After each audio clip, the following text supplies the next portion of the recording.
ഞാൻ ജയന്റെ മകനല്ലല്ലോ. ഞാൻ ജയന്റെ മകനല്ല.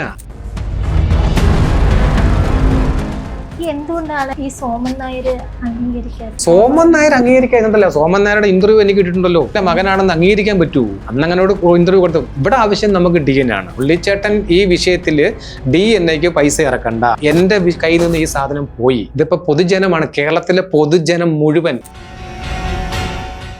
ജയലളിതയുടെ മോളാണ്, ഇതേപോലെ ജയലളിത അറിയാതെ വളർത്താൻ കൊടുത്തതാണ്, ആരും അറിയാം, അങ്ങനെയൊക്കെ ഒരുപാട് വാർത്തകൾ വരുന്നുണ്ട്. ഉണ്ടാവാം, അത് സത്യമാവാം, അസത്യമാവാം. തെളിയിക്കാനായിട്ട് ആൾക്കാർ ജീവിച്ചിരിപ്പില്ല.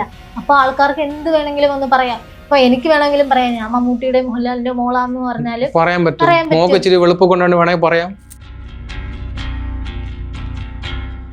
2001 എത്ര വയസ്സുണ്ടായിരുന്നു? അത് 40 വയസ്സ് കൂട്ടിക്കോ, എനിക്ക് അത്രയും അറിയില്ല. അതിനെ കുറിച്ച് പറയാം. 40 വയസ്സിലാണ് ഈ ഒരു കേസിന്റെ പകർപ്പെടുക്കാൻ വേണ്ടി.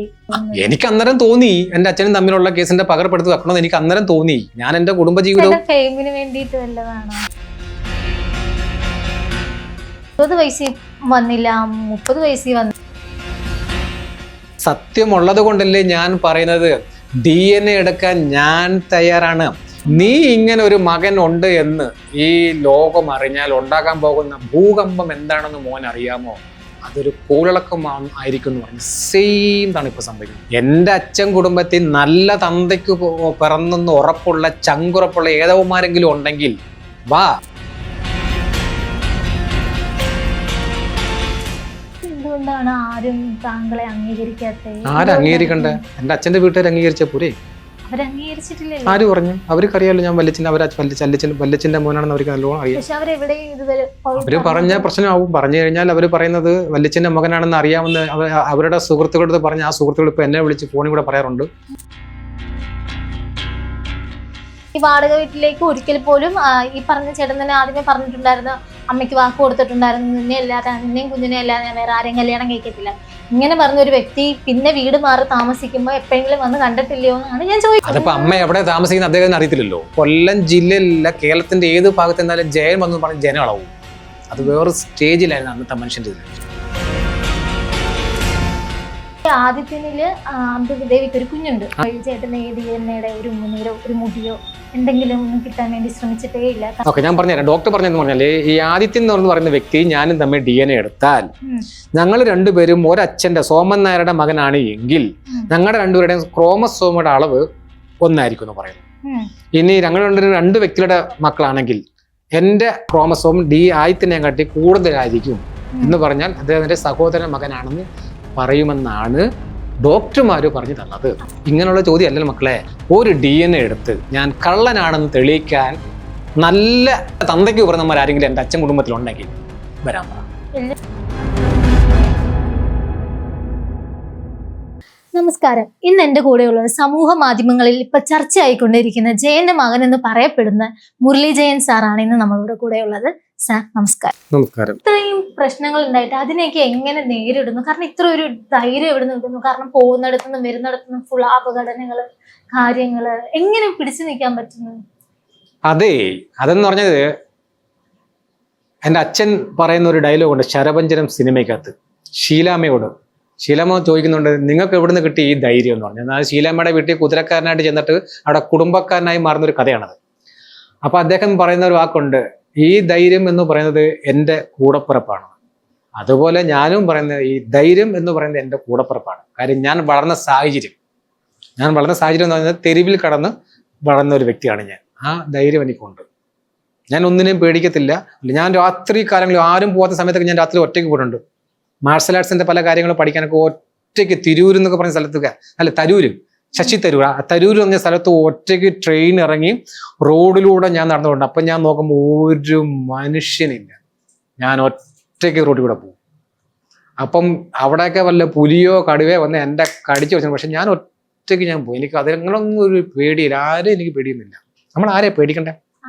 നമ്മുടെ ഉള്ളിൽ സത്യമാണെങ്കിൽ നമ്മൾ ആരും പേടിക്കേണ്ട ആവശ്യമില്ല. ഈ സത്യമുള്ളത് കൊണ്ടല്ലേ ഞാൻ പറയുന്നത്. DNA എടുക്കാൻ ഞാൻ തയ്യാറാണ്. എൻ്റെ അച്ഛൻ കുടുംബത്തിൽ നല്ല തന്തയ്ക്ക് പിറന്നെന്ന് ഉറപ്പുള്ള ചങ്കുറപ്പുള്ള ഏതവന്മാരെങ്കിലും ഉണ്ടെങ്കിൽ വാ. ജയൻ എന്ന് പറയുന്ന വ്യക്തിയുടെ വീട്ടിൽ നല്ല തന്തയ്ക്ക് പിറന്ന നല്ല ചങ്കുറപ്പുള്ള ആണായി പിറന്നവരോ അല്ലെങ്കിൽ മറ്റ് പെണ്ണായി പിറന്നവരോ ആരെങ്കിലും ഉണ്ടെങ്കിൽ ഒന്ന് വാ DNA എടുക്കാൻ വന്ന് ഈ ജനങ്ങളുടെ പ്രശ്നം ഒന്ന് പരിഹരിച്ചു കൊടു. അതിന് നല്ല നന്ദി. വർഷങ്ങളായിട്ട് ഒരാൾ ഈ ഒരു കാര്യം പറഞ്ഞ് പോരാടിക്കൊണ്ടേ ഇരിക്കുകയാണ്. അപ്പൊ ഇങ്ങനെ ഒരു കാര്യം ചെയ്യേണ്ടത് നിങ്ങളുടെ മര്യാദ. ഇന്ന് ഞാൻ ഒറ്റയ്ക്കല്ല കേട്ടോ, ഇന്ന് ഞാൻ ഒറ്റയ്ക്കല്ല, കേരളത്തിലെ മുഴുവൻ ജനങ്ങളും സ്ത്രീകളും പുരുഷന്മാരും ഉണ്ട്. ഇവരെല്ലാം എൻ്റെ ഫോണിൽ വിളിക്കുന്ന മുരളിച്ചേട്ട വിഷമിക്കരുത്, ഒരു കാരണവശാലും വിഷമിക്കരുത്. അവർ പറഞ്ഞിരിക്കുന്ന ഒരു വാക്കുണ്ടെടുത്ത് മുരളിച്ചേട്ടനെതിരെ വരുന്ന വീഡിയോസ് ചേട്ടൻ കാണരുത്, അതിന്റെ കമന്റ്സ് ചേട്ടൻ നോക്കരുത്. കാര്യം സ്വാഭാവികമായിട്ട് ഒരു മനുഷ്യൻ നാലും എപ്പോഴെങ്കിലും വായിക്കുമ്പോൾ അമ്മയെക്കുറിച്ച് അനാവശ്യം പറയുന്നുണ്ട് അങ്ങനെ വിഷമം. അതുകൊണ്ട് മുരളിച്ചേട്ടൻ അവർ ഇടുന്ന വീഡിയോ കാണരുത്, അവരുടെ മറുപടി നോക്കരുത്, അവർക്ക് മറുപടി ഇടരുത്. ഉള്ളി ഇന്റർവ്യൂ മാത്രം കൊടുക്കുക, ബാക്കി ഞങ്ങൾ ജനങ്ങൾ അത് കൊടുക്കാൻ തയ്യാറാണ്. ഇപ്പോൾ ഒരു ഡോക്ടർ വന്നിട്ടുണ്ട്, DNA ചെലവാണ്ട പൈസ ഞാൻ ആ ഡോക്ടർ കൊടുക്കാന്ന് പറഞ്ഞിട്ടുണ്ട്. മുരളി എന്ന് പറഞ്ഞ വ്യക്തിയെ പൈസ ഇറക്കണ്ട, അദ്ദേഹത്തിന്റെ പൈസ ഒന്നുമില്ല, ഞങ്ങൾ കൊടുക്കാൻ. ഞങ്ങളുടെ ഡോക്ടർ ഇപ്പോൾ പല ആൾക്കാരും വരുന്നുണ്ട്, കേരളത്തിന്റെ പല സ്ഥലത്തു നിന്നും പല പല പല വ്യക്തികൾ രംഗത്തേക്ക് ഇറങ്ങി തിരിച്ചിരിക്കുകയാണ്. ഇതൊരു മഹാസംഭവമാവും. അമ്മ പറഞ്ഞ വാക്ക് ഞാൻ ഓർമ്മിച്ച് പറയുന്നുണ്ട്. എൻ്റെ അമ്മ എന്നോട് പറഞ്ഞു, മോനെ നീ ഇങ്ങനെ ഒരു മകൻ ഉണ്ട് എന്ന് ഈ ലോകം അറിഞ്ഞാൽ ഉണ്ടാകാൻ പോകുന്ന ഭൂകമ്പം എന്താണെന്ന് മോൻ അറിയാമോ?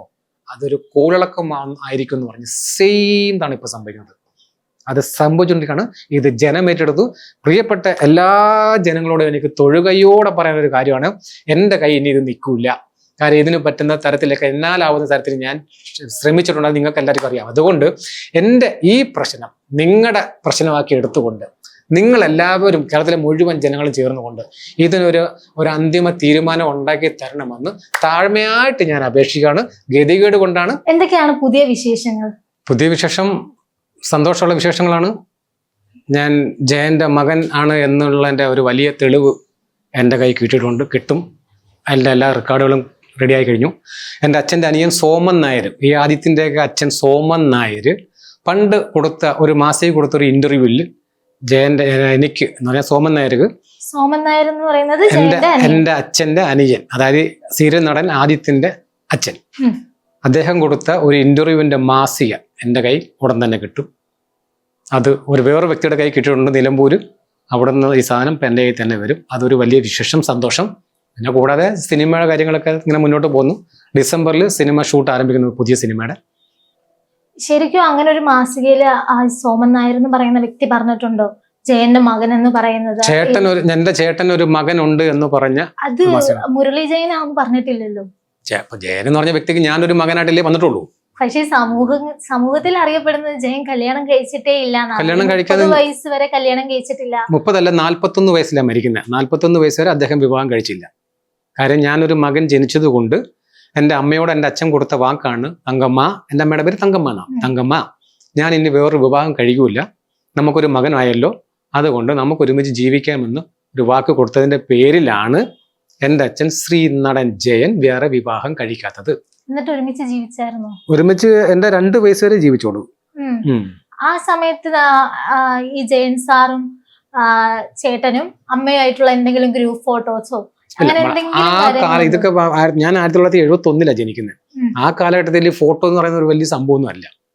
അന്ന് കല്യാണത്തിനൊക്കെ ഫോട്ടോ എടുക്കുന്നെങ്കിലൊക്കെ ഉള്ളൂ. അത് സാമ്പത്തിക ശേഷി ഉള്ളവരൊക്കെ ഫോട്ടോ എടുത്തോളൂ. ഈ 2 വർഷം കൂടെ നിന്നതിന്റെ എന്തെങ്കിലും ഒരു തെളിവ് 2 വർഷം ഞാൻ എന്നെ പ്രസവിക്കുന്നത് കൊല്ലം ഡിസ്ട്രിക്ട് ഹോസ്പിറ്റലിലാണ്.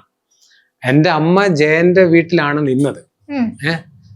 16 വർഷം എൻ്റെ അമ്മയ്ക്ക് ആ കുടുംബമായിട്ട് ബന്ധമുണ്ട്. എങ്ങനെ ജോലിക്കായിട്ട് നിന്നു? അല്ലല്ല, എൻ്റെ അമ്മ ആ വീട്ടിൽ ജോലിക്ക് നിന്നല്ല.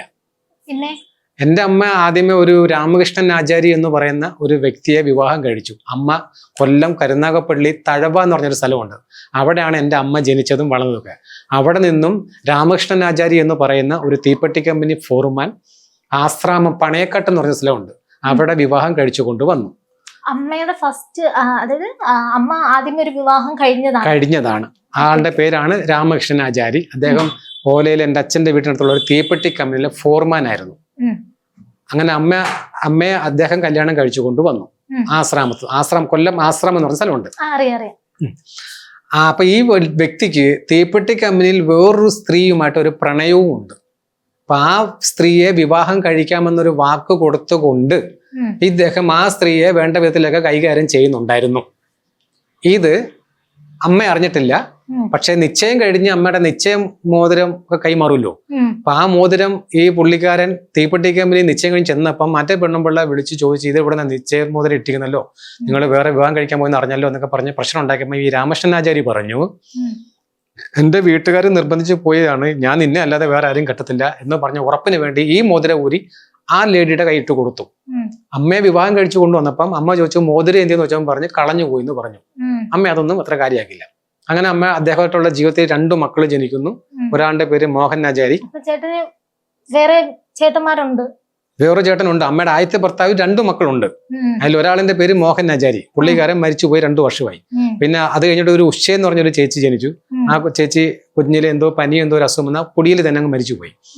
പിന്നീട് അമ്മ ഈ തീപ്പെട്ടി കമ്പനിയിൽ ഈ ഭർത്താവിനെ തിരക്കി ചെന്നപ്പം ആ തീപ്പെട്ടി കമ്പനി ജോലി ചെയ്യുന്ന ആ ലേഡിയുടെ കയ്യിൽ ഈ മോതിരം കിടക്കുന്നത് കാണുകയും അമ്മ അത് കയറി പിടിക്കുകയും ഞാൻ ഇട്ട് കൊടുത്ത മോതിരാണെന്ന് പറഞ്ഞ് പ്രശ്നം ഉണ്ടാവുകയും അവിടെ വെച്ച് അമ്മ അറിയുന്നു ഈ വ്യക്തിക്ക് ആ ലേഡിയുമായിട്ട് ബന്ധമുണ്ട്. ഈ രാമകൃഷ്ണനാചാരി പിള്ളേരൊന്നും ആയിട്ടില്ല, പിള്ളേരൊന്നും പറഞ്ഞിട്ടില്ല, അങ്ങനെ ബന്ധമുണ്ട് എന്ന് പറഞ്ഞ അമ്മ അവിടെ വെച്ച് ഉടക്കി അയാളോട്ടുള്ള ബന്ധമെല്ലാം കളഞ്ഞു. എന്നിട്ട് മൂത്ത ചേട്ടച്ചാരെ അമ്മയുടെ കൊല്ലം കരുനാഗപ്പള്ളി കോഴിക്കോട് എന്ന സ്ഥലമുണ്ട്. അവിടെ അമ്മയുടെ ഏറ്റവും മൂത്ത ചേച്ചി താമസിക്കുന്നുണ്ട്. അവിടെ കൊണ്ടുവന്ന് നിർത്തി മൂത്ത ചേട്ടച്ചാരി മോഹനാചാര്യെ പഠിപ്പിക്കാൻ. മൂത്ത ചേച്ചിയെ കൊണ്ട് ഏൽപ്പിച്ചിട്ട് അമ്മ ഇതേ തീപ്പെട്ടി കമ്പനി തന്നെ ജോലിക്ക് കയറി. ഈ രാമകൃഷ്ണനാചാര്യയുടെ തീപ്പെട്ടി കമ്പനി ജോലിക്ക് കയറി. അത് അയാളെ നാണം കെടുത്തു എന്നൊക്കെയായിരുന്നു നമ്മുടെ ഉദ്ദേശം. ഫോർമാൻ ഇല്ല, അന്ന് ഫോർമാൻ എന്ന് പറയുമ്പോൾ ഇച്ചിരി ഡിമാൻഡുള്ള ഒരാളാണ്. തീപ്പെട്ടി കമ്പനി വലിയൊരു ജോലിക്കാരനാണ്, ഇച്ചിരി പവറുണ്ട്. അങ്ങനെ അവിടെ ജോലി ചെയ്തപ്പോൾ അമ്മയ്ക്ക് ESI കാർഡും കാര്യങ്ങളൊക്കെ ഉണ്ട്. അപ്പൊ ESI ലീവ് എടുക്കാനും മറ്റു കാര്യങ്ങളായിട്ട് പോകുന്നത് എൻ്റെ അച്ഛൻ ശ്രീ ജയൻ എന്ന് പറയുന്ന വ്യക്തിയുടെ അമ്മ ഭാരതി അമ്മയും സോമൻ നായരും ഇന്ന് കൊല്ലം സിറ്റി പോലീസ് കമ്മീഷണർ ഓഫീസ് വീടുണ്ട്, അദ്ദേഹത്തിന്റെ വീട് അവിടെ ആണ്. പുറമ്പോക്ക, അതിനടുത്താണ് കൊല്ലം കൊട്ടാരം. ഈ കൊട്ടാരത്തിന്റെ പുറമ്പോക്കിലാണ് ഇവർ താമസിക്കുന്നത്. അപ്പൊ ഈ ജയൻ എന്ന് പറയുന്ന വ്യക്തിയുടെ വീട്, ജയന്റെ വീട് എന്നറിയപ്പെടുന്ന എൻ്റെ അച്ഛന്റെ വീട്, അന്ന് അവര് നിസ്സാരമായ 2 രൂപയ്ക്ക് കണ്ട വാടകയ്ക്ക് കൊടുത്തിട്ടാണ് ഇവരുടെ താമസിക്കുന്നത്. അപ്പൊ ഇവിടെ എൻ്റെ അച്ഛന്റെ അച്ഛൻ സത്രം മാധവൻ പിള്ള, പുള്ളിക്കാരൻ മരണപ്പെട്ടു പോയി. അതിനുശേഷമാണ് ഇവർ ഇച്ചിരി ദാരിദ്ര്യം പറഞ്ഞാൽ കടുത്ത ദാരിദ്ര്യം, ഒരു രക്ഷ. അതെ, എൻ്റെ അച്ഛന്റെ ഫാമിലി കടുത്ത ദാരിദ്ര്യം, ഒരു വക പോലും കഴിക്കാനില്ലാത്ത അത്രയും കടുത്ത ദാരിദ്ര്യം. ഇന്ന് കാണുന്ന അവകാശം പറയുന്ന ജയൻ ഞങ്ങളുടെ ബന്ധു എന്ന് പറയുന്ന ഒരൊറ്റ ബന്ധുക്കളില്ലാത്ത ഒരു കാലഘട്ടം. അപ്പൊ അമ്മ അവിടെ അന്ന് ബസ് അവിടെയാ വരുന്നത്. അവിടെ ഒരു തേവള്ളി പാലം എന്ന് പറയുന്ന സ്ഥലമുണ്ട്. ഇപ്പം ആ പാലം ഇന്ന് പണ്ടില്ല, ഇന്ന് പണിയില്ല. അപ്പൊ അവിടെ വരെ ഉള്ളൂ. അപ്പൊ അവിടെ വന്നിട്ട് ബസ് അവിടെ നിന്ന് റെസ്റ്റ് എടുത്തിട്ട് അവിടെ തിരിച്ചു പോകും. അപ്പൊ അമ്മ അവിടെ നിന്ന് ബസ് കയറാൻ നിൽക്കുമ്പോൾ ഈ ഭാരതി അമ്മ അവിടെ ഒരു മുറിയുള്ള ഒരു ഓലപ്പര വിട്ടി താമസിക്കുക. ചെറിയൊരു അദ്ദേഹം അന്ന് പയ്യനാണ്. അദ്ദേഹം നേവിയിൽ ജോലിക്ക് പ്രവേശിച്ചതേ ഉള്ളൂ. അന്ന് ശമ്പളമൊന്നുമില്ല. ഇന്നത്തെ കണക്കോലെ ഇന്ന് കയറിയ ഉടനെ അന്ന് ശമ്പളമൊന്നുമില്ല, സ്റ്റൈഫൻഡേ കിട്ടുന്നുള്ളൂ. അങ്ങനെ അമ്മ ഭാരതി അമ്മയായിട്ട് കാണുന്നു, പരിചയപ്പെടുന്നു, അവരുടെ ജീവിത സാഹചര്യങ്ങളൊക്കെ ചോദിച്ചു മനസ്സിലാവുന്നു, അറിയുന്നു. അങ്ങനെ അമ്മ അവരെ സഹായിക്കുന്നു. ഞാൻ സഹായിക്കാന്നൊക്കെ പറഞ്ഞ് അങ്ങനെ അത് പിന്നെ കുറെ എക്സാമ്പിൾ. ആ സഹായം 8 വർഷം അമ്മ അവരെ പോയി സഹായിക്കും. അവർക്ക് വേണ്ടുന്ന മരുന്ന് ഭാരതി അമ്മയും അനിയും സോമൻ നായരെയും അവർക്ക് വേണ്ടുന്ന ആഹാരം. എൻ്റെ അമ്മ പറഞ്ഞു, വിഷമിക്കണ്ട, നിങ്ങൾക്ക് 2 ആമക്കളില്ലേ, അവര് വലുതാവുന്നിടം വരെ എന്നാലാവുന്ന തരത്തിൽ, വലിയ സംഭവം ഒന്നല്ല, അമ്മ തീപ്പെട്ടി കമ്പനി ജോലിക്കായിട്ടാണ്, ആഴ്ച ശമ്പളം കിട്ടും, എന്നാലാവുന്ന തരത്തിൽ. വേറെ അമ്മയ്ക്ക് ആരെയും ഒന്നും കൊടുക്കാറില്ല, മൂത്ത ചേട്ടച്ചാർക്ക് എന്തെങ്കിലും കൊണ്ട് കൊടുത്താൽ മതി. അവിടെ കൊടുത്തില്ലെങ്കിലും വിഷയമില്ല, കാര്യം ചേട്ടൻ വല്യമ്മച്ചി നോക്കിക്കൊള്ളും. അപ്പം എന്നാലാവുന്ന തരത്തിലുള്ള സഹായങ്ങളൊക്കെ ഞാൻ ചെയ്തു കൊള്ളാം, ഈ പിള്ളേർ രക്ഷപ്പെടുന്നിടം വരെ എന്ന് പറഞ്ഞു. അങ്ങനെ അമ്മ അവിടെ സഹായങ്ങൾ. അന്ന് അദ്ദേഹം നേവിയിൽ 10ാം ക്ലാസ് കഴിഞ്ഞ് നേവിയിൽ ജോലിക്ക് കയറി. സോമൻ നായർ സ്കൂളിൽ പഠിക്കുന്നു. ഒരു ഡൗട്ട് ചോദിച്ചോട്ടെ, ഒന്നും തോന്നില്ലേ, അമ്മയെക്കാട്ടിലും പ്രായം കുറഞ്ഞ ആളായിരുന്നു? 2 വയസ്സിന് ഇളയതാണ് എൻ്റെ അച്ഛൻ ശ്രീ ജയൻ, അമ്മയാ മൂത്ത. അമ്മയെ 13ാമത്തെ വയസ്സിലാണ് കല്യാണം കഴിച്ചത്. പണ്ടങ്ങനെയൊക്കെ കല്യാണം 13 വയസ്സ്, 12 വയസ്സ്, 10 വയസ്സിലേക്ക് കിട്ടും. പ്രായമാവുന്ന പെമ്പിള്ളേർ പ്രായമാവുന്നതിന് മുമ്പേ കെട്ടിച്ചു വിടും, ആ കാലഘട്ടമാണ്. അപ്പൊ അങ്ങനെ അമ്മ അവിടെ 8 വർഷത്തോളം വന്നും പോയി നിന്നും ഭാരതി അമ്മയ്ക്ക് വേണ്ടുന്ന എല്ലാ സഹായങ്ങളും എൻ്റെ അമ്മ ചെയ്തു കൊടുക്കുമായിരുന്നു. അമ്മയാളാവുന്ന തരത്തില്.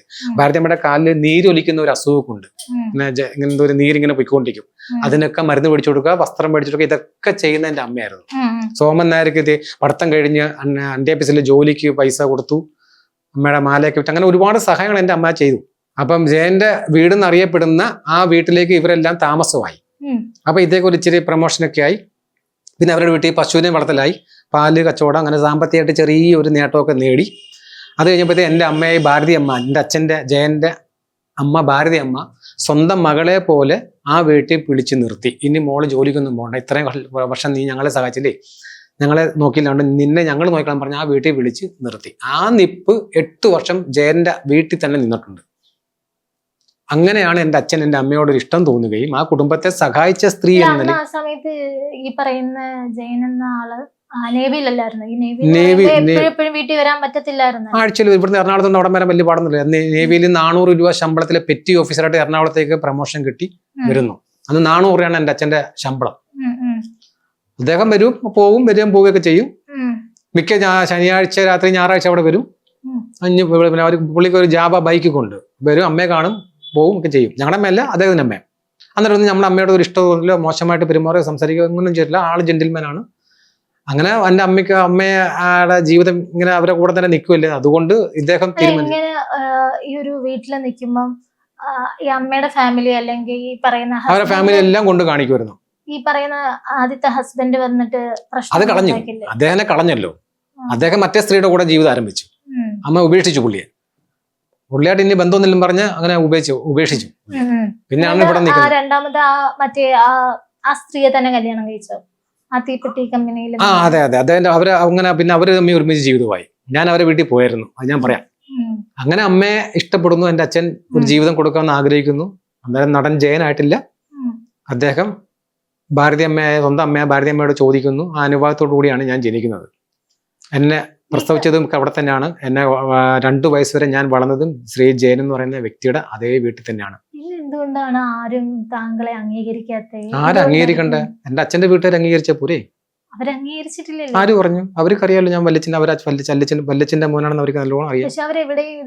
അവര് പറഞ്ഞ പ്രശ്നമാവും. പറഞ്ഞു കഴിഞ്ഞാൽ അവര് പറയുന്നത് വല്യച്ഛന്റെ മകനാണെന്ന് അറിയാമെന്ന് അവരുടെ സുഹൃത്തുക്കളടുത്ത് പറഞ്ഞ ആ സുഹൃത്തുക്കൾ ഇപ്പൊ എന്നെ വിളിച്ച് ഫോണിൽ കൂടെ പറയാറുണ്ട്. ചേട്ടാ, ഈ ആദ്യത്തെ ഞങ്ങളോട് പറഞ്ഞിട്ടുണ്ട്, ഞങ്ങൾക്ക് വലിയൊരു ചേട്ടൻ ജീവിച്ചിരിപ്പുണ്ട്, ഞങ്ങളുടെ വല്യച്ഛന്റെ മകനാണ് എന്ന് പറഞ്ഞിട്ടുണ്ട്. അതിന്റെ കോളർ റെക്കോർഡിങ് എൻ്റെ കയ്യിലുണ്ട്. 2 പേരെ എൻ്റെ അടുത്ത് വിളിച്ചു പറഞ്ഞിട്ടുണ്ട്.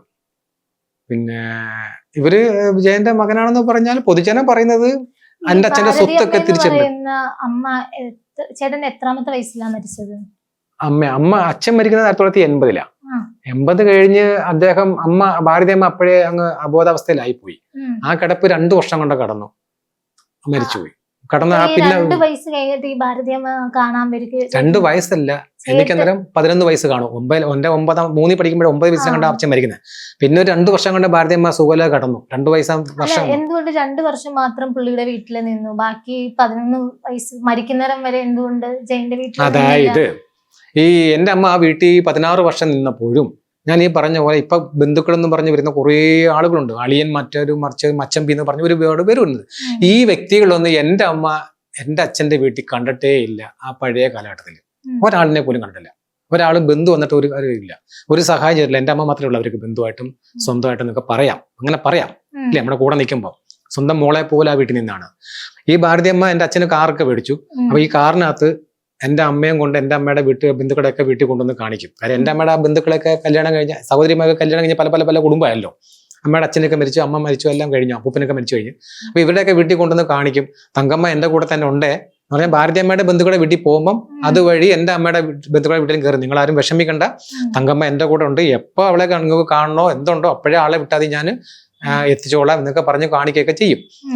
ഇവിടെ ഇദ്ദേഹം സിനിമാ നടനായതിനു ശേഷം അവിടെ പിന്നെ ബന്ധുക്കളായി. ഈ ജയൻ എങ്ങനെയാണ് ഈ സിനിമയിലേക്ക് കടന്നു വന്നത്? അത് ഇദ്ദേഹം നേവി ഓഫീസർ ആയിരുന്നല്ലോ. അങ്ങനെ ഇദ്ദേഹം ഈ എറണാകുളത്ത് നമ്മുടെ ജോസ് പ്രകാശ് സാറിന്റെ പഴയ നടനില്ലേ, വില്ലൻ, അദ്ദേഹത്തിന്റെ ഒരു അനുജനുണ്ട്, രാജൻ സാറ്. അദ്ദേഹമായിട്ട് അങ്ങനെയോ ബന്ധമായി. അദ്ദേഹം എന്തോട് എറണാകുളത്ത് തയ്യൽ ഷോപ്പ് അങ്ങനെ ഉണ്ട്. അങ്ങനെ അദ്ദേഹമായിട്ട് ഫ്രണ്ട്ഷിപ്പ് ആവുകയും ആ ബന്ധം ഉപയോഗിച്ചാണ് ജോസ് പ്രകാശ് സാറിന്റെ സഹായത്തോടുകൂടി ഇദ്ദേഹം സിനിമയിലേക്ക് വരുന്നത്. ഈ ജോസ് പ്രകാശ് സാറാണ് എൻ്റെ അച്ഛന് സിനിമയിൽ ജയൻ എന്ന് പറഞ്ഞ പേരിട്ടത്. അല്ല, ഒരു കാര്യം ചോദിക്കട്ടെ, എന്തുകൊണ്ടാണ് ഈ 2 വർഷം മാത്രം കൂടെ ജയന്റെ കൂടെ നിന്നത്? ബാക്കിയുള്ള വർഷങ്ങൾ എന്തുകൊണ്ട് ജയന്റെ കൂടെ ഒരു ഫാമിലി ആയിട്ട് മാറി താമസിക്കാൻ? അവിടെയാണ് ഞാൻ പറഞ്ഞത്, ഇദ്ദേഹം സിനിമയിൽ വന്നല്ലോ, വന്ന് ചെറിയ വേഷങ്ങളൊക്കെ ചെയ്തു തുടങ്ങിയ സമയത്ത് പിന്നെ അവിടെ ബന്ധുക്കളൊക്കെ വന്നു തുടങ്ങി. പല ബന്ധുക്കൾ. അതിപ്പം ഒരാള് രക്ഷപ്പെട്ടപ്പോൾ പിന്നെ അവിടെ തന്നെ അമ്മയെ ഉപേക്ഷിച്ചതാണ്? അല്ലല്ല, ഒരിക്കലും അല്ല. ഞാൻ പറഞ്ഞോട്ടെ, ആ ചോദ്യത്തിന് മറുപടി പൂർത്തിയാക്കണ്ടേ. അപ്പം അവിടെ പല ബന്ധുക്കളായി, സ്വന്തക്കാരായി പലരും വന്നു തുടങ്ങി. ഇദ്ദേഹം സിനിമാടനായല്ലോ. അപ്പൊ ഇദ്ദേഹത്തിന്റെ പ്രത്യേകത കൊണ്ട് ആര് വന്നാലും പൈസയൊക്കെ എടുത്തു കൊടുക്കും. ആ പൈസ പോക്കറ്റിൽ കിട്ടുന്ന എത്ര എമൗണ്ട് അതാ കൊടുക്കുന്നത്. അല്ലാതെ ഇങ്ങോട്ട് പൈസ എടുത്തിട്ട് കൊണ്ടേ ഒരു 100 അന്നി ഒരു 50 അങ്ങനെയില്ല. ഏറ്റവും പ്രിയപ്പെട്ട ആൾക്കാർ ആര് വന്നാലും അവർക്ക് പൈസ പോക്കറ്റിൽ നിന്ന് എടുത്തും കൊടുക്കുക. അല്ല എത്ര രൂപ ഉണ്ടെങ്കിലും അത് നോക്കത്തില്ല. ഇദ്ദേഹം സിനിമയിൽ അഭിനയിച്ചു കഴിഞ്ഞാൽ അതിന്റെ നിർമ്മാതാവോ ഡയറക്ടറോ ശമ്പളം കൊടുക്കുമ്പോൾ അത് എണ്ണത്തില്ല, എത്ര ഉണ്ടെന്ന് എണ്ണി ചോദിക്കത്തില്ല, എനിക്ക് ഇത്രയും പോരാ, അങ്ങനെയൊന്നുമില്ല, കൊടുക്കുന്നത് പങ്കച്ചു കൊണ്ടുപോകുന്ന രീതിയിലുള്ള ഒരു സ്വഭാവക്കാരാണ്. അപ്പൊ ഈ ബന്ധുക്കൾ വന്ന് അവിടെ പിന്നെ പ്രശ്നങ്ങളായി, സംസാര വിഷയമായി. ബേബി എന്ന എൻ്റെ അച്ഛനെ വിളിക്കുന്ന ചെല്ലപ്പേര്, പുള്ളിക്കാരൻ ജനിച്ചത് കൊല്ലം കൊട്ടാരത്തിനകത്താണ്, അതുകൊണ്ട് കൊട്ടാരം ബേബി എന്നാണ് പുള്ളി അറിയപ്പെടുന്നത്.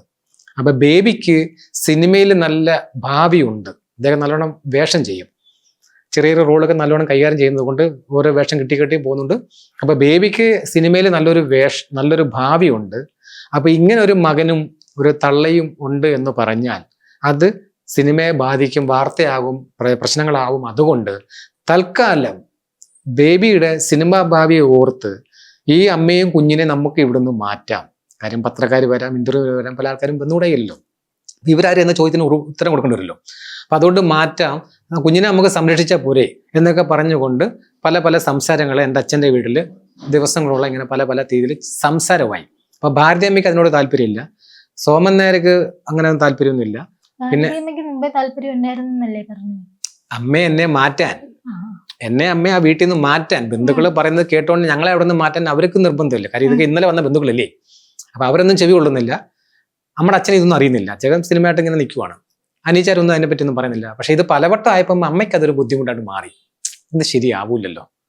പിന്നെ ബേബിമോന്റെ ഭാവി ഓർത്ത് അമ്മയും വിചാരിച്ച് അങ്ങ് മാറാം. കാര്യം അലട്ടമ്പം, ഇതിനെ അലട്ടം എന്ന് പറയുന്നത് പല രീതിയിലും വന്ന് പല ആൾക്കാർ പലതും പറയുമ്പോൾ ഇതൊരു കണ്ടിന്യൂസ് വാർത്ത സംസാരമായി മാറി. അപ്പം അമ്മ പറഞ്ഞു, ശരി, ബേബിമോന്റെ സിനിമയാണ് ഭാവിയാണ് നിങ്ങളുടെ ലക്ഷ്യമെങ്കിൽ ഞാൻ എൻ്റെ കുഞ്ഞിനെ കൊണ്ട് തൽക്കാലം മാറിത്തരാം, ആരും എന്നെ പറഞ്ഞു വിടണ്ട. അങ്ങനെ അമ്മ എന്നെ കൊണ്ട് ആ വീട്ടിൽ നിന്ന് ഇറങ്ങിപ്പോകുന്നതാണ് സംഭവം. എനിക്ക് ആ വീട്ടിലുള്ള ബന്ധം ആ 2 വയസ്സിൽ അവസാനിക്കുകയാണ്. പിന്നീട് എപ്പോഴെങ്കിലും അമ്മ ഈ പറഞ്ഞ ബന്ധുക്കളുടെ സ്വഭാവം കൊണ്ട് അമ്മ എന്നെ പേടിച്ച്, അവരെന്നെ കൊന്നു കളയുന്ന പേടിച്ചുകൊണ്ട് അമ്മ എന്നെ ആ വീട്ടിൽ പിന്നെ സഹകരിപ്പിച്ചിട്ടില്ല. അതൊക്കെ എൻ്റെ അമ്മയുടെ ബുദ്ധിമോശമാണ്. പക്ഷെ അമ്മ വേറെ രീതിയിൽ ചിന്തിച്ചു. കാര്യം അമ്മ ഒറ്റപ്പെട്ടു പോയി. അപ്പം മാമന്റെ ഒരു മാമനെ മാത്രമേ അമ്മയെ കയറ്റൂ. വേറൊരു നീലണ്ടം മിശ്രി എന്ന് പറഞ്ഞൊരു മാമനുണ്ട്, പുള്ളിക്കാരൻ അമ്മയെ അടുപ്പില്ല. നായന്മാരെയൊക്കെ പിടിച്ച് കൊച്ചിനുണ്ടായിക്കൊണ്ട് പൊടിയെന്ന് പറഞ്ഞ് അവർ അമ്മ ഉടക്കായി. വേറൊരാളുണ്ട്, രണ്ടാമത്തെ ചുണ്ടാളു മിശ്രി, പുള്ളിയാണ് അമ്മയെ സംരക്ഷിക്കുന്നത്. അവിടെ ചെന്ന പ്രശ്നമൊന്നുമില്ല. അച്ഛൻ അവരെ വീട്ടിൽ ചെല്ലുകയും ചെയ്യും. സോമൻ ചുണ്ടാളു മിശ്രി വീട്ടിൽ ചെല്ലുന്ന മിശ്രി എൻ്റെ മോനാണ്, ഞാനാണ് ഇതിന്റെ ഉത്തരവാദി, എൻ്റെ കൂടെ വിട്ടേക്കണേ, ഞാനൊക്കെ നോക്കിക്കൊള്ളാം എന്നൊക്കെ അവിടെയൊക്കെ പോയി പറഞ്ഞിട്ടുണ്ട്. അവർക്കെല്ലാം വാക്ക് കൊടുത്തിട്ടുണ്ട്. പക്ഷെ അമ്മ എന്തോ എല്ലാം മരിച്ചു, ആ തലമുറ മൊത്തം പോയി. അപ്പൊ ഞങ്ങൾ അവരുടെയൊക്കെ മക്കൾ മാത്രമേ ഉള്ളൂ. അപ്പം അമ്മയ്ക്ക് അതൊരു മാനസിക വിഷമമായി. അതുകൊണ്ട് അമ്മ ഇനി അങ്ങോട്ട് പോകത്തില്ലെന്ന് കടുത്ത തീരുമാനം എടുത്തു. എന്നെ അവർ കൊടുക്കത്തുമില്ല. എൻ്റെ അച്ഛൻ എന്നെ കൊടുക്കണം 5 സെന്റ് സ്ഥലം. ഒരു കുമാരട്ടൻ എന്ന് പറഞ്ഞൊരു വ്യക്തി ഉണ്ടായിരുന്നു. കുമാരട്ടൻ എൻ്റെ അച്ഛൻ്റെ ഏറ്റവും അടുത്ത ഇന്റിമേറ്റ് ഫ്രണ്ട്, കൊല്ലം ഓലയിൽ എൻ്റെ അച്ഛൻ്റെ വീട്ടിൽ. ഈ കുമാരട്ടൻ്റെ ആണ് ഇതിന്റെ മീഡിയേറ്ററായിട്ട് നിന്നത്.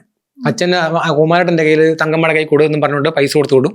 അദ്ദേഹം അത് കൃത്യമായിട്ട് നമ്മുടെ കൈ കൊണ്ടുവരും. പിന്നെ 5 സെന്റ് സ്ഥലവും വീടും മേടിച്ച് കൊടുക്കാം, തങ്കമ്മയോട് പറ, അവിടെ വന്ന് താമസിക്കാൻ പറ, അപ്പൊ എനിക്കും വരാമല്ലോ, വീട്ടുകാരെ ബന്ധുക്കളെ കാനലോ ഒക്കെ പറയുന്നേക്കാൾ നോക്കണ്ട എന്നൊക്കെ പറഞ്ഞിട്ട് അമ്മ പറഞ്ഞു, ഒരു രക്ഷയില്ല, മോനെ വിട്ട് തീർത്തതുമില്ല, ഞാൻ അവരുടെ ചെലവിൽ കഴിയാനും താല്പര്യമില്ല. അത് ഇപ്പൊ സ്വാഭാവികമായിട്ടും ഓരോ ആൾക്കാർക്ക് ഉണ്ടാവുന്ന മാനസിക വിഷമങ്ങളോ ഒരു അനുഭവം, ഒരു വീട്ടിൽ നിന്നുണ്ടാകുന്ന അനുഭവം. അതിനപ്പോ ചില സമയത്ത് നമ്മൾ ചില തീരുമാനം എടുക്കും. അത് ആണുങ്ങളും എടുക്കും, പെണ്ണുങ്ങളും എടുക്കും. നിന്നെ വേണ്ടെന്ന് പറഞ്ഞാൽ വേണ്ട. ചില ആളുകളെ, ഇവരൊക്കെ പഴയ ആളുകളല്ലേ. അപ്പം അത് അമ്മ ഉപേക്ഷിച്ചു. എന്നെ അദ്ദേഹത്തിനെ കണി കാണാൻ പോലും കൊടുത്തിട്ടില്ല. പല രീതിയിലും അദ്ദേഹം എന്നെ വളർത്താനോ ഇംഗ്ലീഷ് മീഡിയം സ്കൂളിൽ ചേർത്ത് പഠിപ്പിക്കാനോ എന്നെ രക്ഷപ്പെടുത്താനൊക്കെ അദ്ദേഹത്തിനാലാവുന്ന തരത്തിലുള്ള എല്ലാ പരിശ്രമങ്ങളും അദ്ദേഹം ചെയ്തുകൊണ്ടിരുന്നു. പക്ഷെ അമ്മ ഒരു വിധത്തിൽ എന്നെ വിട്ടുകൊടുക്കത്തില്ല. അമ്മ എന്നെ അന്ന് വിട്ടുകൊടുത്തിരുന്നെങ്കിൽ ഇന്ന് ഞാൻ ഈ ഭൂമിയിൽ കാണില്ല, എൻ്റെ അമ്മയും കാണൂല. കാലഘട്ടം അതാണ്. ഇന്ന് സോഷ്യൽ മീഡിയ വഴി, ഇന്നിപ്പോ ഏതാ കാലഘട്ടം? 2025. ഈ 2025 ഞാനൊരു മകനുണ്ടെന്നും പറഞ്ഞ് വന്നപ്പോൾ ഈ നാട് മുഴുവൻ ക്യാമറയുണ്ട് അല്ലേ, ടെക്നോളജി മാറി ഇല്ലേ, പോലീസിന്റെ രീതി മാറി, എല്ലാ രീതിയിലും നമ്മൾ ഒരു ചെറിയ പ്രശ്നം നമ്മൾ ഉണ്ടാക്കിയാൽ നിമിഷം കൊണ്ട് കോടിക്കണക്കിന് ആളുകൾ ആ പ്രശ്നം കാണുന്ന തരത്തിലുള്ള വാർത്ത മാധ്യമ രംഗങ്ങളൊക്കെ പുറത്തു വന്ന സ്ഥലം. എത്ര വയസ്സുള്ളപ്പോഴാണ് അമ്മ ചേട്ടനോട് പറഞ്ഞത് നല്ല ഓർമ്മ ചേർന്നോട്ടാ അച്ഛന്റെ ചേട്ടൻ ചെന്ന് ഈ പറയുന്ന ജയൻ സാറിനോട് ചോദിച്ചിട്ടില്ല? അദ്ദേഹം ഇവിടെ ഇല്ലല്ലോ, ഇപ്പൊ പറഞ്ഞല്ലോ കാണാൻ വരുമായിരുന്നു. എന്നെ അല്ല, കുമാരേട്ടനെ വിട്ട് പൈസ കൊടുത്ത് വിടുമെന്നു. അല്ലാതെ കാണാൻ വരില്ലായിരുന്നു. അദ്ദേഹം വന്ന അമ്മ കൊടുക്കത്തില്ലല്ലോ. കേസൊക്കെ ആയി, കൊല്ലം ഡിസ്ട്രിക്ട് പോലീസ് സ്റ്റേഷനിൽ കേസ് നടന്നു. അന്നേരം വന്നിട്ടുണ്ട്, അമ്മയടുത്ത് പറഞ്ഞു. പിന്നെ അമ്മ കൊണ്ട് കോടതിയിൽ കൊടുത്തു. അന്നേരം വന്ന് കോടതിയിൽ പോയതിനു ശേഷം പിന്നെ അദ്ദേഹം അല്ല, കോടതിയിൽ പോയതിനു ശേഷം അവിടെ എഴുതി വെച്ചു, കൊല്ലം വെസ്റ്റ് പോലീസ് സ്റ്റേഷൻ എഴുതി വെച്ചിട്ടുണ്ട് ഇത് എൻ്റെ മകനാണെന്ന്. പക്ഷെ പിന്നെ കോടതി പറഞ്ഞു, പോലീസ് പറഞ്ഞു കൂടെ തങ്കമ്മ അമ്മയുടെ അദ്ദേഹത്തിന്റെ കൂടെ പോയി താമസിച്ചിട്ട് കുഞ്ഞിന്റെ ഭാവിയല്ലേ പ്രശ്നം, കുഞ്ഞിനെ വലുതാവണ്ടേ, പഠിപ്പിക്കണ്ടേ. അപ്പൊ അമ്മ പറഞ്ഞു ഒന്നിനും കൊടുക്കത്തില്ല, വിട്ടുകൊടുത്തില്ല എന്ന് പറഞ്ഞ് അമ്മ എന്നെ കൊണ്ടുപോയി. അമ്മ പേടിച്ചാണ് പോയത്. അപ്പൊ ഇപ്പൊ എന്തിനാണ് വീണ്ടും ഈ ഒരു ഞാൻ ജയന്റെ അന്ന് ആ സമയത്ത് അംഗീകരിക്കാതെ ഇപ്പൊ ഈ ആരംഗീകരിക്കാതെ, അതായത് അമ്മ സമ്മതിക്കാതെ, അതായത് കുഞ്ഞിനെ വിട്ടുകൊടുക്കാതെ ഇപ്പൊ വീണ്ടും ജയന്റെ മോനാന്ന് പറഞ്ഞ് വന്നത്? ഞാൻ വന്നിട്ടില്ല, ഞാൻ ജയന്റെ മകൻ അല്ലല്ലോ. ഞാൻ ജയന്റെ മകനല്ല, പിന്നെ ഞാൻ കൃഷ്ണൻ നായരുടെ മകനാണ്. കൃഷ്ണൻ നായർ ആരെന്ന് അറിയാമോ? നമുക്ക് അറിയാവോ കൃഷ്ണൻ നായർ ആരെന്നറിയോ? കൃഷ്ണൻ നായർ എന്ന് പറയുന്ന ആളാണ് മലയാള സിനിമയിലെ സൂര്യ തേജസ്, അനശ്വനായ നടൻ ശ്രീജയൻ. അദ്ദേഹത്തിന്റെ ഒഫീഷ്യൽ നെയിം, യഥാർത്ഥ നെയിം കൃഷ്ണൻ നായർ എന്നാണ്. ചെല്ല പേര് കൊട്ടാരത്തിൽ ബേബി എന്നാണ്. സിനിമയിൽ വന്നപ്പോൾ ജോസ് പ്രകാശ് സാർ ചാർത്തി കൊടുത്ത പേരാണ് ജയൻ. ഞാൻ കൃഷ്ണൻ നായരുടെ മകനായതുകൊണ്ട് എൻ്റെ അമ്മ പറഞ്ഞ പല കഥകളും വെച്ച് ഞാൻ 2001 ഈ ജയൻ തരംഗം ഉണ്ടായപ്പം അതിൻ്റെ അമ്മയും ഞാനും തമ്മിലുള്ള കേസിന്റെ ഒരു പകർപ്പെടുക്കാൻ ഞാൻ അന്ന് പോയി. എനിക്ക് സിനിമയിൽ അഭിനയിക്കാനുള്ള മോഹം കൊണ്ടല്ല, എനിക്ക് സീരിയലിൽ അഭിനയിക്കാനുള്ള മോഹം കൊണ്ടല്ല. ഞാൻ കൈത്തൊഴിലൊക്കെ പഠിച്ചാണ്, എല്ലാ പണികളും എനിക്കറിയാം, ഡ്രൈവിങ് അങ്ങനെ എല്ലാ പണി അറിയാം. ഈ പണിയൊക്കെ ചെയ്താണ് ഞാൻ ജീവിക്കുന്നത്. അപ്പൊ 2001 ഞാൻ പോയി ഈ അമ്മയായിട്ടുള്ള കേസിന്റെ പകർപ്പെടുക്കാൻ പോയി. അതിനിപ്പോ കണക്ക് കൂട്ടി കുറയണം. ഇപ്പൊ 54 വയസ്സിൽ നിന്ന് അങ്ങോട്ട് കുറയാം, 24 വർഷം കുറയാം. കുറച്ചോ? അതെനിക്കറിയാമോ.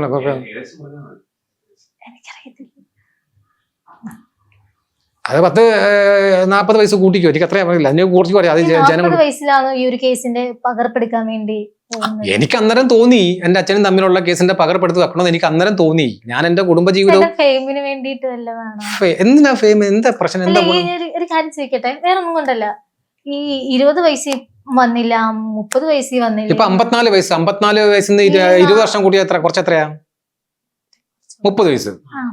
30 പിന്നെ ഒരു 5 കൂടെ കുറയാം, ആണ് ഒരു 25-26 വയസ്സ്. ആ പ്രായം. ആ പ്രായത്തിൽ 2000 ആയപ്പം ഇവിടെ ജയൻ തരംഗം ഉണ്ടായി. വീണ്ടും ജയൻ സോഷ്യൽ മീഡിയയുടെ ഒന്ന് പുനർജനിച്ചു. മിമിക്രി താരങ്ങളാണ് അദ്ദേഹത്തെ വീണ്ടും ജനിപ്പിക്കുന്നത്. മരണപ്പെട്ടു പോയ അദ്ദേഹത്തെ വീണ്ടും പുനർജനിപ്പിക്കുന്നത് മിമിക്രി താരങ്ങളാണ്. അല്ല, ഈ കുഞ്ഞിലെ ആരും പറഞ്ഞിട്ടൊന്നുമില്ലായിരുന്നു നിന്നെ കണ്ട ജയന്റെ കൂട്ടി? പിന്നെ എല്ലാരും പറയും, എന്നെ മടിയിലേക്ക് എടുത്തിച്ച് കളിപ്പിക്കുകയൊക്കെ ചെയ്യും ആ കുഞ്ഞു പരുവത്തില്. പിന്നീട് അങ്ങോട്ടുള്ള അത് എല്ലാരും അവിടെ കൊല്ലത്ത് എല്ലാരും എന്നെ ജയന്റെ മകനായിട്ട് എന്നെ കണ്ടിട്ടുള്ളൂ, എന്നെ അങ്ങനെ കണ്ടിട്ടുള്ളൂ. എന്തുകൊണ്ടാണ് ഈ സോമൻ നായർ അംഗീകരിക്കാത്തത്? എന്തുകൊണ്ടാണ് സോമൻ നായർ അംഗീകരിക്കാന്നുണ്ടല്ലോ? സോമൻ നായരുടെ ഇന്റർവ്യൂ എനിക്ക് കിട്ടിയിട്ടുണ്ടല്ലോ. സോമൻ നായർ ഇന്റർവ്യൂ കൊടുത്തിരിക്കുന്നു, അതിന്റെ റെക്കോർഡ്. സോമൻ നായർ ഇപ്പോഴത്തെ കാലം പോലെ നേരെ വന്ന് വായിന്ന് പറയുന്നതല്ലല്ലോ, ആരോ പണ്ട് എഴുതി വെച്ച ഒരു കാര്യം. അത് ഇന്റർവ്യൂ അല്ലേ, ചുമ്മാ എഴുതി വെക്കാൻ പറ്റും? ഒരാളിനെ കുറിച്ച് ഇന്റർവ്യൂ പത്രം മാസയിൽ ഇങ്ങനെ ചുമ്മാ എഴുതി കൊണ്ട് പ്രസിദ്ധീകരിച്ചാൽ അയാൾ കൊണ്ട് മാനനഷ്ടത്തിന് കേസ് അറിയത്തില്ലേ? ചാർജ് ചെയ്യൂ. അയാൾ ചോദിക്കുന്ന പൈസ സോമൻ നായർ കൊടുക്കേണ്ടി വരത്തില്ലേ? അങ്ങനെ ചുമ്മാ കള്ളക്കണക്ക് എഴുതി, കള്ള പേപ്പർ എഴുതാൻ പറ്റുമോ? ഈ മാസിയെ പണ്ട് ഇന്റർവ്യൂ കൊടുത്തതാണ്, അതിന്റെ വർഷവും അതിന്റെ പേരും എല്ലാം ഉണ്ട്, അതിന്റെ ഡേറ്റ് സഹിതം ഉണ്ട്. അതിപ്പോ എന്റെ കൈ ഉടൻ തന്നെ കിട്ടും. ഇനി അതുകൊണ്ട് ഞാൻ ജയന്റെ മകനാണെന്ന് അംഗീകരിക്കാൻ പറ്റൂ? അന്നങ്ങനോട് ഇന്റർവ്യൂ കൊടുത്തു. ഇവിടെ ആവശ്യം നമുക്ക് DNA ആണ്. DNA എടുക്കാൻ നമ്മൾ തയ്യാറാണ്, ഞാൻ തയ്യാറാണ്. എൻ്റെ DNA കിറ്റ് ഉണ്ട്, അതിന്റെ പൈസ ഉണ്ട്. ഇപ്പൊ ഞാൻ പൈസ ഇറക്കണ്ട, പൊതുജനം ഇറക്കാന്ന് പറഞ്ഞിരിക്കുന്നു. മുരളിച്ചേട്ടൻ ഈ വിഷയത്തില് DNA പൈസ ഇറക്കണ്ട, അത് പൊതുജനം കൈകാര്യം ചെയ്തുകൊള്ളാം. ഇതിപ്പം ജയന്റെ മകൻ എന്ന് പറയുന്ന എന്റെ കയ്യിൽ നിന്ന് ഈ സാധനം പോയി. ഇതിപ്പോ പൊതുജനമാണ്, കേരളത്തിലെ പൊതുജനം മുഴുവൻ. എന്തുകൊണ്ടാണ് ഒരു DNA ഈ പറയുന്ന അവരുടെ വീട്ടുകാരെ? അത് എന്നോട് ചോദിച്ചിട്ട് കാര്യമില്ല, നിങ്ങൾ ഇതേപോലെ അവരെയും വിളിച്ച് ഇന്റർവ്യൂ എടുത്തിട്ട് അവരോട് ചോദിക്കണം. പൊതുജനം പറയുന്നത്, അവര് പറയുന്നത് അവർക്ക് ഇങ്ങനെ ഒരാളെ അറിയില്ല, ഇങ്ങനെ ഒരു ചേട്ടനില്ല. ആളെ അറിയില്ല എന്ന് പറയുന്ന വ്യക്തികൾ നുണപരിശോധനയ്ക്ക് തയ്യാറാവുക. ഇപ്പം സമൂഹ മാധ്യമങ്ങളിൽ ഒരുപാടുണ്ട്.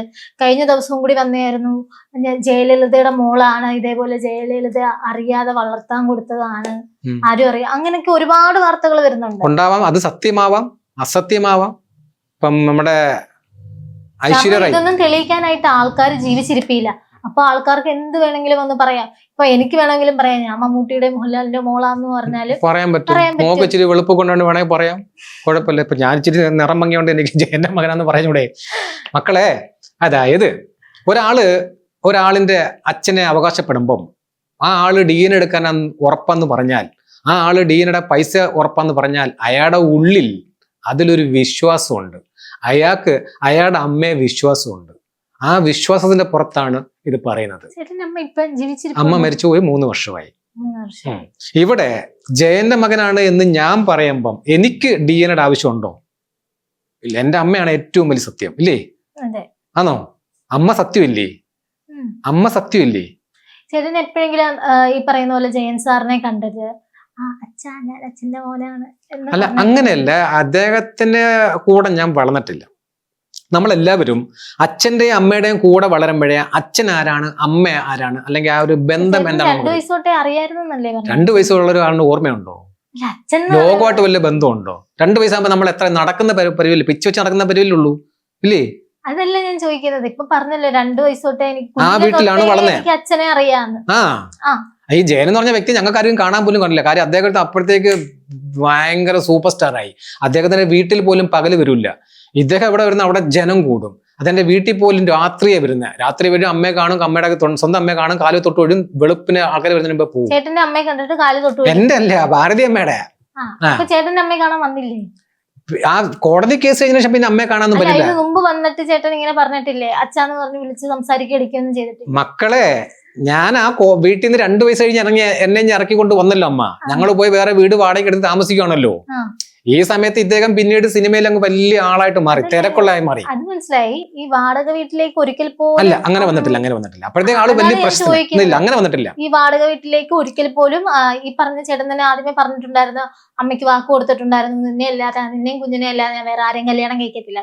ഇങ്ങനെ പറഞ്ഞൊരു വ്യക്തി പിന്നെ വീട് മാറി താമസിക്കുമ്പോ എപ്പോഴെങ്കിലും വന്ന് കണ്ടിട്ടില്ലയോ എന്നാണ് ഞാൻ ചോദിക്കുന്നത്. അങ്ങനെ വന്ന് കാണാൻ പറ്റുന്ന തരത്തിൽ നിന്നും പുള്ളി വേറെ ലെവലിലേക്ക് എത്തി, ഉന്നതിയിലേക്ക് എത്തി. അപ്പൊ ഇങ്ങനെ പൊതുവായിട്ടൊന്നും വരാൻ പറ്റാത്ത സ്റ്റേജിലേക്ക് ആള് മാറി.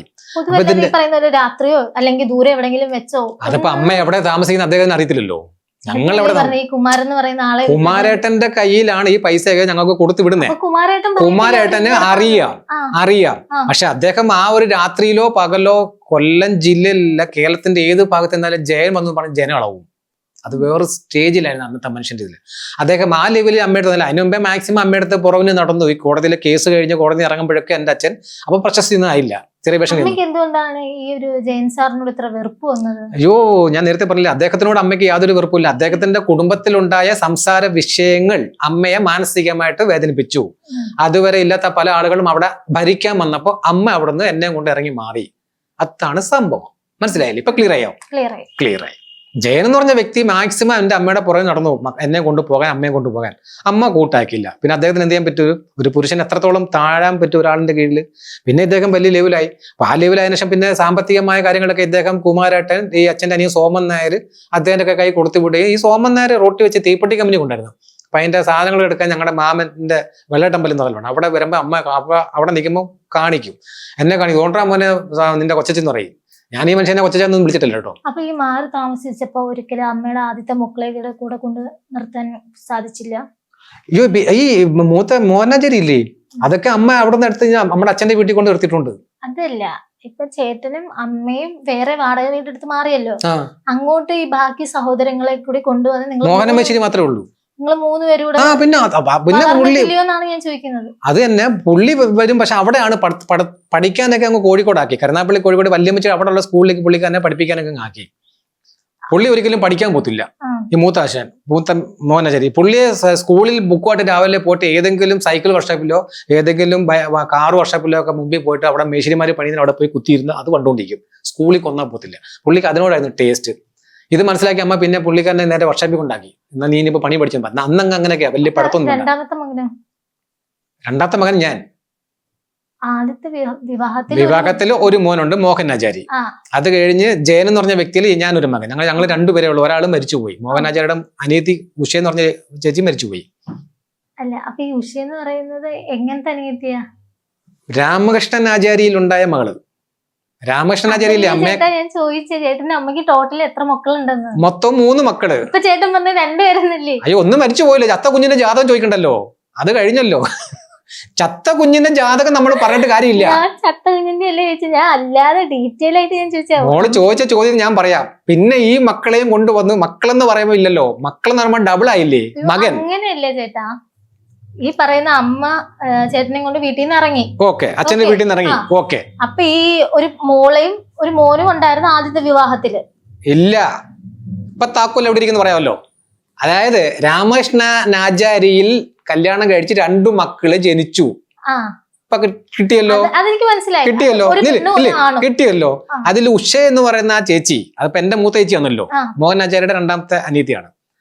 മോഹൻ ആചാര്യ ജനിച്ച വർഷം ആ ഉഷ എന്ന് പറഞ്ഞ പെങ്കൊച്ച് കുഞ്ഞിലെ തന്നെ പനി വന്ന് ചത്തുപോയി. അത് തീർന്നു. അങ്ങനെ ഇപ്പൊ താക്കോൽ എവിടെ ഇരിക്കുന്നു പറയാമല്ലോ. മനസ്സിലായില്ല. അപ്പൊ അത് അവിടെയാണ്. പിന്നെ മോഹൻ ആചാരി എന്ന് പറഞ്ഞൊരു മോനെ ഉള്ളൂ, ജീവനോടുള്ള. പിന്നെ ഞാനേ ഉള്ളൂ. അപ്പൊ എന്നെ കൊണ്ട് അമ്മ ഇവിടെ വാടക വീട്ടിൽ മാറി താമസിക്കുന്നു. അച്ഛൻ അപ്പോഴത്തേക്ക് സിനിമയില് ഭാരതി അമ്മയെ കൊണ്ടുപോയി അമ്മ കാണും. എന്റെ അമ്മ പോയി ഭാരതി അമ്മയെ കാണും. അറിയില്ലായിരുന്നോ ചേട്ടൻ അമ്മ ആദ്യമേ വിവാഹം കഴിച്ചതാണ്? അറിയാം, എല്ലാം അറിയാം. എന്നിട്ടും അവര് ഈ മോഹൻ ആചാരി എന്ന് പറഞ്ഞ വ്യക്തി പയ്യനായ സമയത്ത് അമ്മ ഇഞ്ഞ് വീട്ടിൽ, നമ്മുടെ അച്ഛന്റെ വീട്ടിൽ കൊണ്ടുവരികയും ഭാരതി അമ്മ എന്റെ ചേട്ടച്ചാരിയെ കുളിപ്പിക്കുകയും ആഹാരം കൊടുക്കുകയും ഒക്കെ ചെയ്ത കഥയൊക്കെ അയാള് ഒരു പോലീസ് അന്വേഷണത്തിൽ അയാൾ വ്യക്തമായിട്ട് പറഞ്ഞു, എന്റെ അമ്മ അത്രയും വർഷം അവിടെ നിന്നാണ്. ശക്തികുളങ്ങര പോലീസ് എന്നെ കുറിച്ചൊരു അന്വേഷണം ഇട്ടു.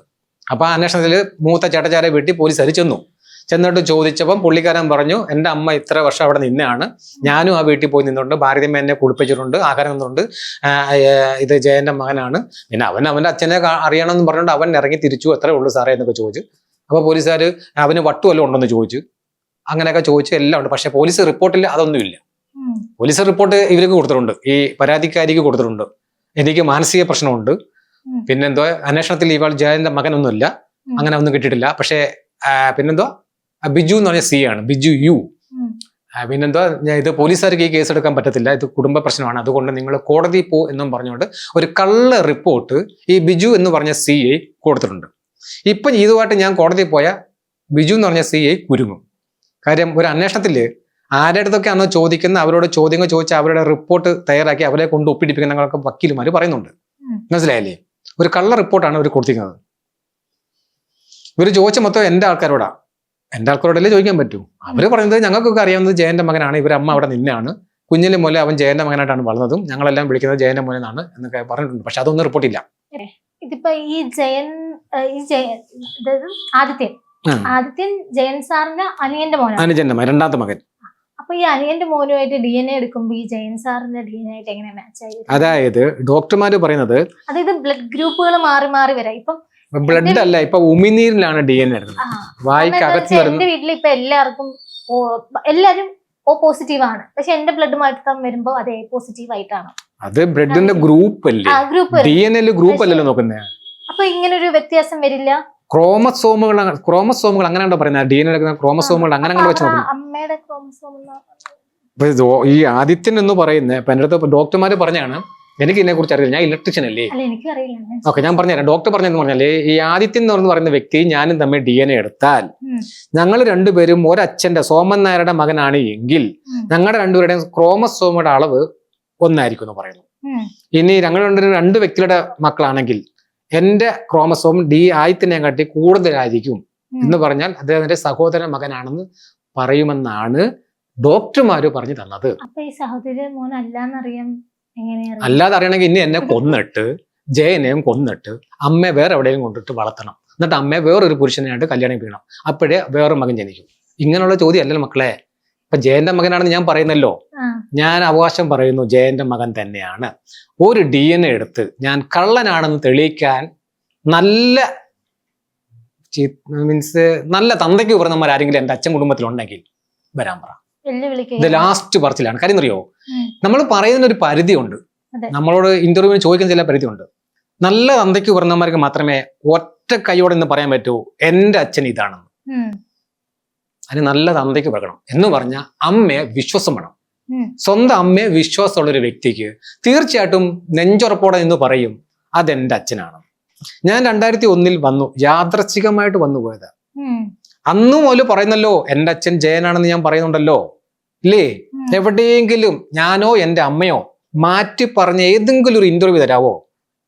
പറഞ്ഞ ഒറ്റ പ്രാവശ്യം പറഞ്ഞോട്ട് ആദിത്യം പറഞ്ഞു സോമൻ നായരുടെ മകനാണെന്ന് പറഞ്ഞു വന്നാൽ DNA എടുക്കാം. ഓക്കെ, ഞാൻ DNA എടുക്കാം, സോമൻ നായരുടെ മകനാണ്, ഞാൻ സമ്മതിക്കുന്നു. ഒന്ന് DNA എടുത്ത് താ, ഞാൻ ഒരാഴ്ചത്തെ അവധിയെ കൊടുക്കാൻ പറ്റൂ. ഈ ആദിത്യൻ എന്ന് പറഞ്ഞ വ്യക്തി ഞാനും തമ്മിൽ 9 വയസ്സിന് ശേഷമാണ് വ്യത്യാസമുണ്ട്. മനസ്സിലായല്ലേ? 80-ലാണ് ആദിത്യൻ ജനിക്കുന്നത്, ഞാൻ 71. അപ്പൊ 9 വയസ്സ് വ്യത്യാസമുള്ളൂ. ഞാൻ ജനിച്ച് 9 വർഷം കഴിഞ്ഞ് ജനിച്ച ഒരു പയ്യൻ വന്നിട്ട് പറയുവാണ് ഇതെന്റെ അച്ഛൻ സോമൻ നായരുടെ മകനാണെന്ന് പറഞ്ഞാൽ ഞാൻ അത് വിശ്വസിക്കണോ? ഇത് കേരളത്തിലെ ജനങ്ങൾ പറയണം, മോളല്ല, കേരളത്തിലെ ജനങ്ങൾ പറയണം. ഞാൻ അത് വിശ്വസിക്കണോ? വിശ്വസിക്കണ്ട. എന്താ, അവൻ സോമൻ നായരുടെ മകനാണ് എങ്കിൽ അവൻ നെഞ്ചുറപ്പോടെ വന്ന് പറയണം ഞാൻ DNA എടുക്കാൻ തയ്യാറാണ്, ഇയാൾ എൻ്റെ അച്ഛൻ സോമൻ നായരുടെ മകനാണ്, എനിക്ക് ഉറപ്പുണ്ട്. ഈ ആദിത്യൻ എന്ന് പറഞ്ഞ വ്യക്തി ഒരുപാട് ഇന്റർവ്യൂ കൊടുത്തിട്ടുണ്ട്, ഇയാൾ സീരിയൽ നടനാണെന്നൊക്കെ പറഞ്ഞിട്ടുണ്ട്.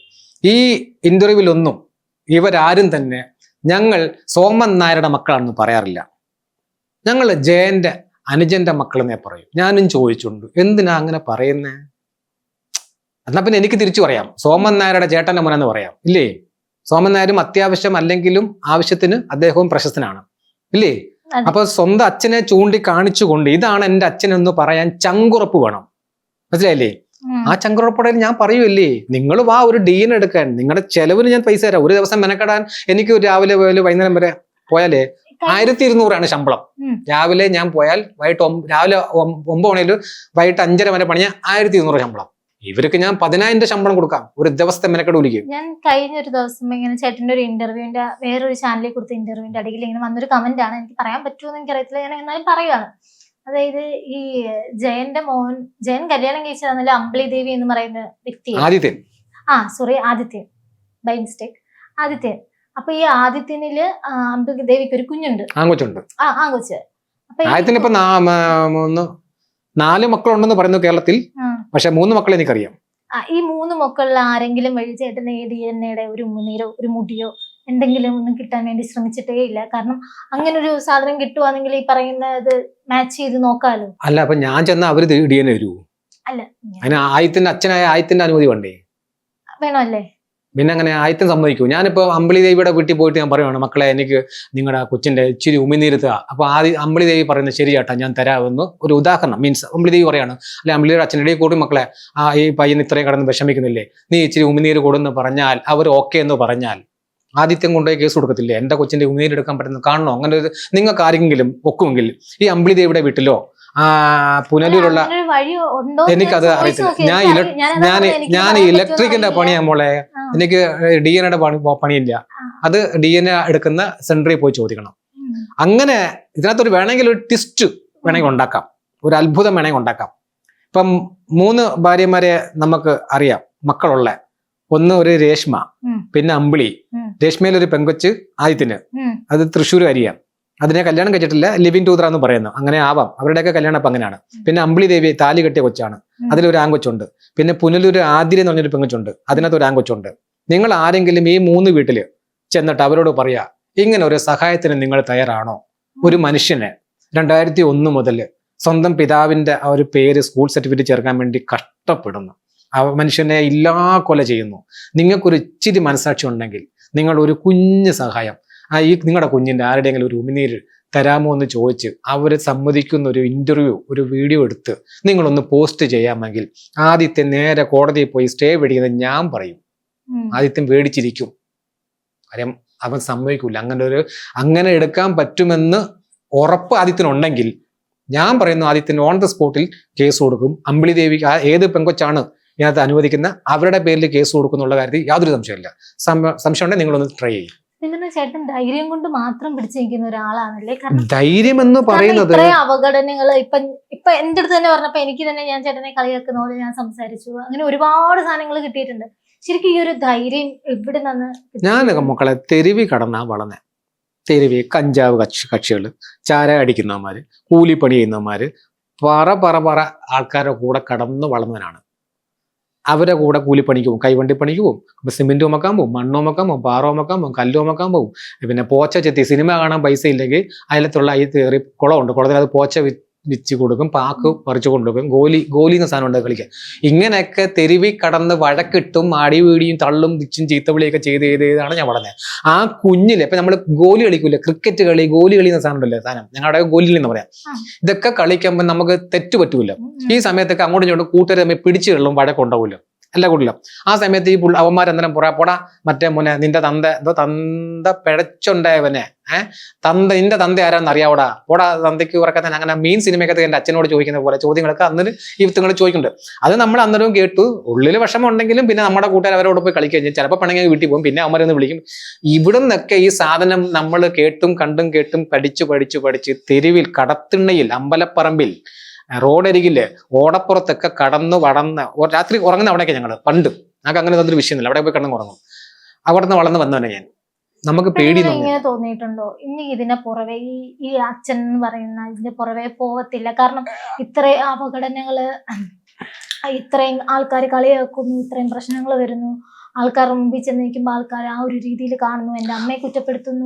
ഒരു മനുഷ്യനും, ഞാൻ കേരളത്തിന്റെ എല്ലാ ജില്ലകളിലും ഒരുവിധം യാത്ര ചെയ്യാറുണ്ട്. തൊടുപുഴ, എറണാകുളം, തൃശ്ശൂര്, പിന്നെ തിരുവനന്തപുരം, കൊല്ലത്ത്, കൊട്ടിയം, പുനലൂർ, അങ്ങനെ പല സ്ഥലത്തും പോകുന്നുണ്ട്. നിങ്ങൾ എൻ്റെ പിന്നാലെ ക്യാമറ ഇട്ട് വരിക. എവിടെയെങ്കിലും വെച്ച ഒരാളെ എന്നെ ഇച്ചിപ്പോന്ന് പറയുന്ന ഒരു അനുഭവം എനിക്ക് ഉണ്ടായിട്ടില്ല. എല്ലാവരും ജയൻ സാറിന്റെ മോൻ മുരളിച്ചേട്ടൻ, മുരളി ജയൻ, ജയന്റെ മകൻ എന്നാണ് പറയുന്നത്. വീട്ടിലിട്ട പേരാ.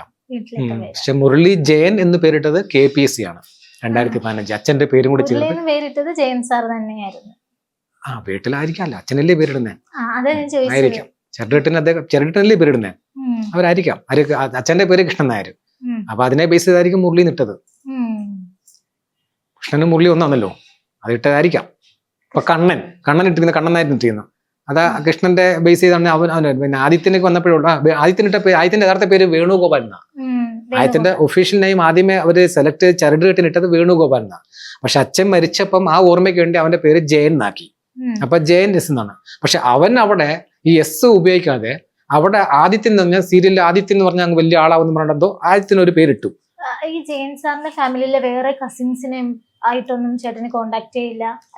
കൊണ്ട് 1-2 പേര് കൊണ്ട് അവരെല്ലാം അതില് ഒരാള് ഞാനുമായിട്ട് സഹകരണം ഉണ്ടെന്നും ഞാൻ എന്റെ വിഷയങ്ങളെ കുറിച്ച് അയാൾ അവരോട് സംസാരിച്ചപ്പം അവരുടെ കുടുംബത്തിൽ അച്ഛന്റെ മരണം അപകട മരണമല്ല നമ്മളെ അതിനെപ്പറ്റി ഇപ്പൊ നമ്മൾ ഇതിപ്പോ ചർച്ച ചെയ്യേണ്ട ആവശ്യമില്ല. കാര്യം അത് ഞാനത് പറയേണ്ട കാര്യങ്ങൾ എന്റെ സംശയങ്ങളാണ് ഞാൻ പറഞ്ഞത്. സർട്ടിഫിക്കറ്റ് കയ്യിലുണ്ടോ?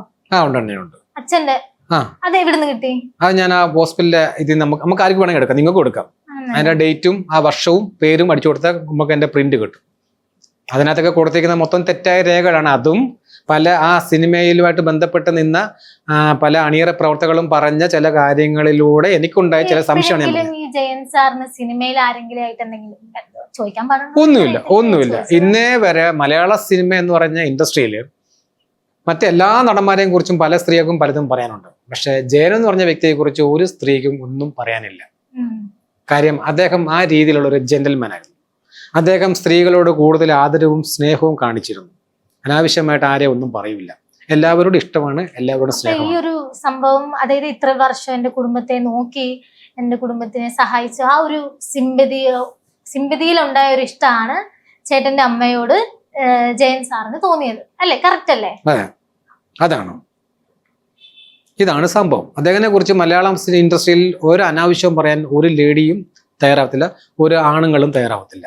ഇദ്ദേഹത്തിന്റെ ഡ്രൈവർ സുരേന്ദ്രൻ ചേട്ടനെ ഞാൻ പരിചയപ്പെട്ട അദ്ദേഹം പറഞ്ഞാണ്, മുരളി ഷൂട്ട് കഴിഞ്ഞാൽ സ്പോട്ടിൽ വൃത്തിയാവുക, സ്പോട്ടിൽ അവിടെ നിന്ന് വലിയും, അവിടെ നിൽക്കൂല, കഥ പറയാനും അത് അങ്ങനെ ഒന്നും നിൽക്കൂല. അത് വേറെ, അതൊക്കെ ഇദ്ദേഹത്തിന്റെ നേവിയിൽ നിന്ന് കിട്ടിയ ഒരു ചിട്ടയായിരിക്കാം, അപ്പോഴേ വലിയും എന്നാ പറയുന്നത്. അപ്പം ഇതുവരെ ഞങ്ങളോട് സഹകരിച്ച എല്ലാ ക്വസ്റ്റ്യൻസിനും ആൻസർ പറഞ്ഞ ചേട്ടന് ഒരുപാട് നന്ദി. ഈ സംസാരത്തിനിടയിൽ എന്റെ കയ്യിൽ നിന്ന് എന്തെങ്കിലുമായിട്ട് മിസ്റ്റേക്കുകൾ ഒന്നുമില്ല, മോടെ ജോലി ചെയ്യുന്നുള്ളൂ, അങ്ങനെ പ്രശ്നമൊന്നുമില്ല. മക്കളുടെ പണി ചെയ്തു. പേഴ്സണലി ഹേർട്ട് ചെയ്തിട്ടുണ്ടെങ്കിൽ ഒന്നുമില്ല. ഇതിലും വലുതാ തെരുവിൽ നിന്ന് കിട്ടുന്നത്, പിന്നെ സോഷ്യൽ മീഡിയ ഇതിലും വലുതാ കിട്ടുന്നത്. അതൊന്നും ഇവിടെ നിന്ന് ചലിക്കൂല. ഇത് വേറെ ഒന്നുമില്ല, മക്കളൊന്നും പറഞ്ഞിട്ടില്ല. Okay, thank you.